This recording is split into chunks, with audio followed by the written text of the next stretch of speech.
Okay. So I'll be discussing surgical management of pediatric cataract. Huh, Karu? It's still cutting. Okay. Alright. So first is the factors determining the surgical success. The meticulous surgery, of course, is important, along with the proper follow-up and a compliance to glasses and occlusion. And good anesthesia team is mandatory for all this to happen. So basically, we're just understanding the basic concept. Why do we want to operate a pediatric cataract? So the idea is to clear the visual axis. The central optical area has to be clear. We have to remove the scaffold for PCO formation, which we know is the most common complication of cataract surgery if not handled well. And we have to maintain the support for IOL because the child cannot be left aphakic with high glasses power to wear on. The surgery should be least traumatic and we should target to have minimum complications. So next is which one to operate. So cataracts which are very early or lamellar, we might go ahead and just observe those because while operating, accommodation is a very important factor which we deprive the child of.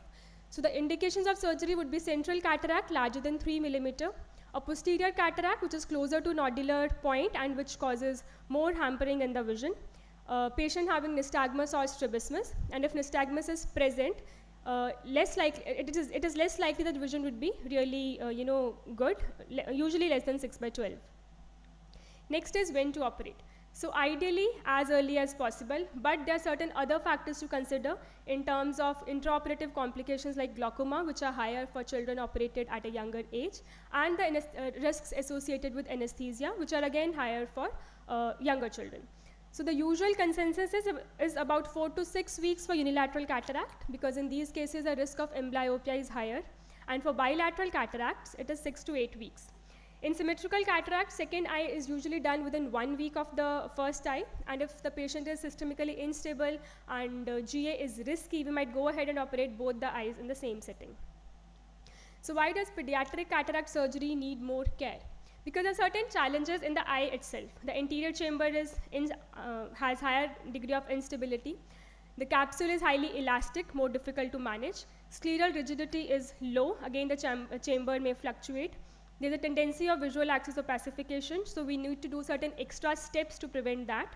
Whereas the nucleus is very soft and it is very easy to aspirate.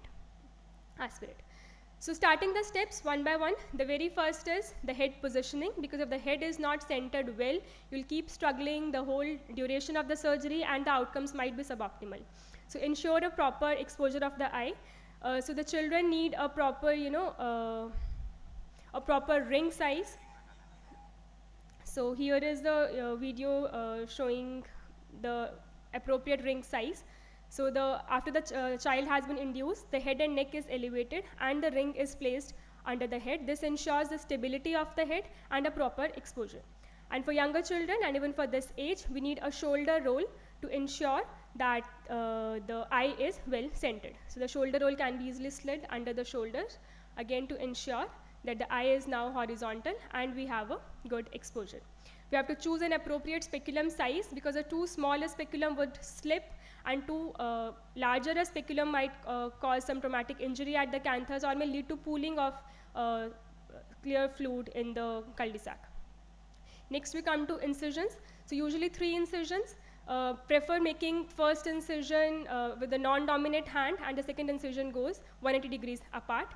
If the chamber gets shallow, refill with OVD and then make the incision. Do not handle a shallow, do not make an incision in a soft eye with shallow AC. So next is staining of anterior capsule. So here the trypan blue serves a dual purpose. It not only stains, but it also increases, makes the capsule a little brittle, which helps to make the capsular exits a little easy. And then the stain should be well washed out from all the incisions. So next is anterior continuous curvilinear capsular exit, which is the most important and one of the most challenging parts of the surgery, because the pediatric capsule is more elastic and it requires more force to be opened. So usually because of high intraocular pressure, the high vitreous thrust, the anterior capsule of children is like this dome. Whereas if we try to operate here, the rexis is very likely to extend to the periphery. So we need to flatten the dome by injecting heavy viscoelastics. So after injecting heavy viscoelastics, once the dome is flattened, we have a better control over the capsule. And we also need to ensure the adequate size of the rhexis, which can be done with markings on the cornea or the intraoperative guides. But sometimes, like most of the cataracts are, zonular cataracts. And we have seen in our experience that the size of this zonule is usually around 4 to 5 millimeter. So this size of the zonule also sometimes act as a guide for the size of the capsular rhexis. However, in certain other morphologies of cataract, vitrectomy can be used to create capsulotomy, and in cases with PFC which have highly vascularized capsules, we may sometimes need to use diathermy or cautery to make an opening. So next we come to hydro procedures. So in pediatric cataract, we need to do a multi-quadrant hydro and ensuring that the viscoelastic is still in the eye. Again, because the vitreous pressure is high, if you remove the viscoelastic, your hydro might be incomplete. So we need the viscoelastic in the anterior chamber so that the fluid wave goes and dissects and creates clear plane. This is then followed by bimanual aspiration of the cortex.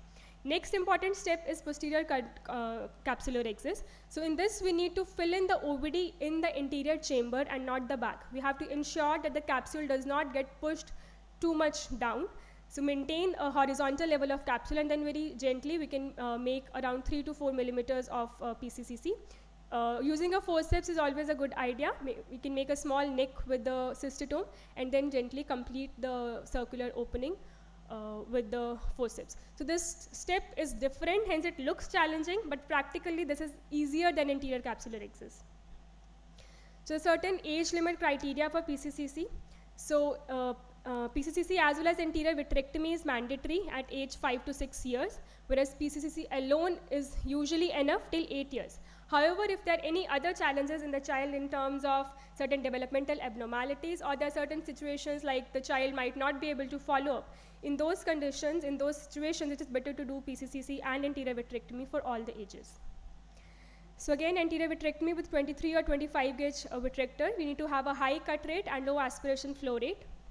You need to cut 360 degree, and the end point of the anterior vitrectomy should be that the margins of posterior capsule, they curl and fall down. This will ensure that the plane is entirely clear of vitreous. So next important step is IOL insertion.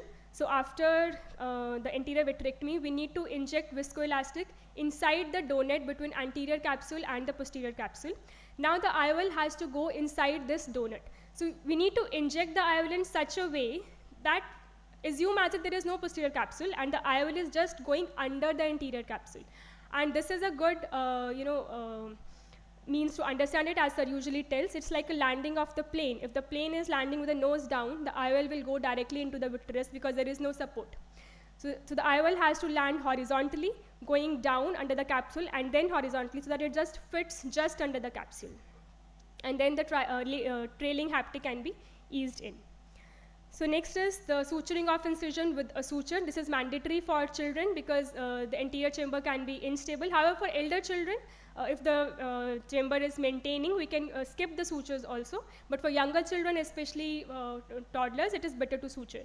And then the viscoelastic is aspirated and the side ports are hydrated. And the surgery usually ends with a subconjunctival injection of gentamicin, dexamethasone, and atropine for cycloplegia as well as anti-inflammatory activity, because its eye will be patched for a good number of hours. So the day 1 post-op refraction is very important, and details will be discussed by Dr. Venkatesh in the next class, in the next talk. And so post-operatively, we prescribe prednisone, homide, and antibiotics. So this is what this was a general overview of a normal pediatric cataract. The technique needs to vary in certain variants, which we're not covering in this IC now. So